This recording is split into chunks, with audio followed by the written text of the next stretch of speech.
Hello dears, எல்லாரும் ஹாப்பியா இருக்கீங்களா? இன்னைக்கு நாம பார்க்க போறது 28 days magic practice ஓட day 18, the magical to do list.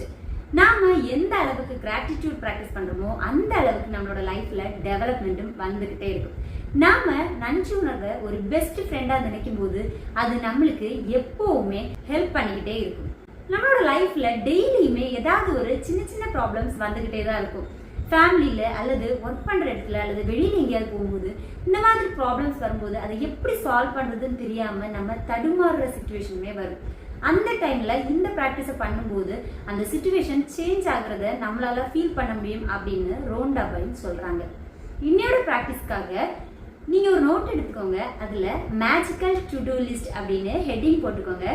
போட்டுட்டு நீங்க ஏற்கனவே ஏதாவது விஷயங்கள் செய்து முடிக்கணும் அப்படின்னு நினைச்சிருப்பீங்க, ஆனா அதுக்கான டைம் கிடைக்கல அப்படின்னு சொல்லி அந்த விஷயங்களை ஒதுக்கி வச்சிருப்பீங்க.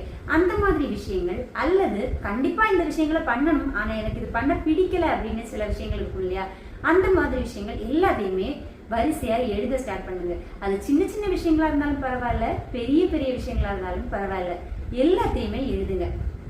எக்ஸாம்பிளுக்கு நீங்க மார்னிங் எழுந்ததும் வாக்கிங் போகணும் அல்லது மெடிடேஷன் பண்ணணும், எக்ஸசைஸ் பண்ணணும், நிறைய தண்ணி குடிக்கணும், இந்த மாதிரி நினைச்சிருப்பீங்க. ஆனா டைம் கிடைச்சிருக்காது, அப்புறமா பண்ணலாம் அப்படின்னு ஒதுக்கி வச்சிருப்பீங்க. இந்த மாதிரி விஷயங்கள் அல்லது நீங்க ஒரு ரிலேட்டிவ்ஸ் வீட்டுக்கு போகணும், ஃப்ரெண்ட்ஸை மீட் பண்ணணும், இந்த மாதிரி நினைச்சிருப்பீங்க. அந்த விஷயங்களா இருக்கலாம். அல்லது உங்களோட வீட்டை டீப் கிளீனிங் பண்ணணும், வீட்டில் உள்ள டேமேஜ் ஆன பொருட்களை ரீப்ளேஸ் பண்ணணும், அந்த மாதிரி நினைச்சிருப்பீங்க. இப்படி எந்த விஷயமா இருந்தாலுமே பரவாயில்ல, எந்த ப்ராப்ளமா இருந்தாலும் பரவாயில்ல, எல்லா விஷயங்களையும் யோசிச்சு லிஸ்ட் அவுட் பண்ணி எழுதுங்க. எழுதிட்டு அதுல இருந்து 3 விஷயங்களை செலக்ட் பண்ணி அந்த விஷயங்கள் ஏற்கனவே நடந்ததா நினைச்சு விஷுவலைஸ் பண்ணி அதுக்காக தேங்க்யூ தேங்க்யூ தேங்க்யூன்னு சொல்லுங்க. எக்ஸாம்பிளுக்கு நீங்க ரிலேட்டிவ்ஸ் வீட்டுக்கு போகணும் அப்படின்னு நினைச்சீங்கன்னா ஏற்கனவே ரிலேட்டிவ்ஸ் வீட்டுக்கு போனதாகவும் அங்க ஹாப்பியா ஜாலியா என்ஜாய் பண்ணதாகவும் விஷுவலைஸ் பண்ணி அதுக்காக தேங்க்ஸ் சொல்லலாம்.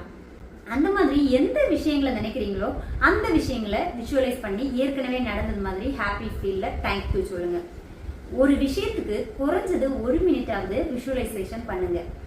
ஒரு டைம்ல 3 விஷயங்களை விஷுவலைஸ் பண்ணலாம். அடுத்தது வேற வேற டைம்ல நீங்க அடுத்த விஷயங்களுக்காக நன்றி சொல்ல ஸ்டார்ட் பண்ணலாம். இந்த மாதிரி நீங்க பிராக்டிஸ் பண்ணும்போது நீங்க பெண்டிங்ல வச்ச நிறைய விஷயங்கள் உங்களுக்கு தெரியாமலே ஆட்டோமேட்டிக்கா நடக்கிறத உங்களால ஃபீல் பண்ண முடியும். இப்படி நம்மளுக்கு கிடைக்கணும்னு ஆசைப்படுற விஷயங்கள் ஏற்கனவே கிடைச்சதா நினைச்சு அதுக்காக நம்ம நன்றி சொல்ல ஸ்டார்ட் பண்ணும்போது இந்த பிரபஞ்சம் நம்மளுக்கு தேவையான எல்லா விஷயங்களையும் நம்ம கையில கொண்டு வந்து கொடுக்க ஸ்டார்ட் பண்ணும். இன்னையோட பிராக்டிஸை கம்ப்ளீட் பண்ணிட்டீங்க அப்படின்னா டுடே பிராக்டிஸ் டன் அப்படின்னு கமெண்ட் பண்ணுங்க. இதுவரைக்கும் என்னோட வீடியோ பார்த்த உங்களுக்கு thank you so much. Have a great day.